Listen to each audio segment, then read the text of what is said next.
আজকে উপস্থিত হয়েছি মাদানী চ্যানেল বাংলার ঈদ উপলক্ষে বিশেষ এক অনুষ্ঠান, যার নাম হচ্ছে রমজান কিভাবে কাটলো।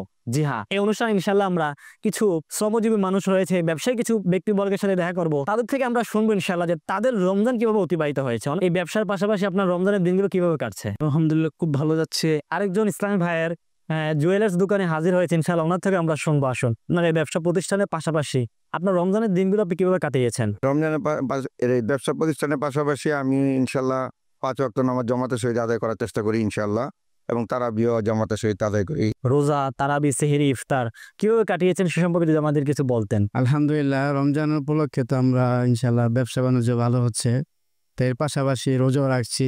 রমজান কিভাবে কেটেছে আপনার, এ সম্পর্কে যদি আপনি আমাদেরকে কিছু বলেন। প্রতিদিন সকালে মনে করেন 10টা সাড়ে 10টার দিকে আমি দোকান খুলি, এরপরে জোহরের রক্ত দোকান বন্ধ করে নামাজ পড়ি, এরপরে আবার আইসা দোকান খুলি, আর আসরের পরে নামাজ একবারে দোকান বন্ধ করে বন্ধ হয়ে হ্যাঁ বন্ধ করে চলে যে এলাকায় পড়েন। জি, তারাবির নামাজ আমি নিজ এলাকায় পড়ি, বাসায় ইফতার করি। আপনারা দেখতে পেলেন যে কিছু ব্যবসায়ী ইসলামীদের সাথে আমরা মোলাকাত করেছি, দেখা করেছি, তাদের থেকে আমরা অভিমত নিয়েছি যে তাদের রমজান মাস কিভাবে অতিবাহিত হয়েছে, আমাদের প্রোগ্রাম রমজান কিভাবে কাটলো।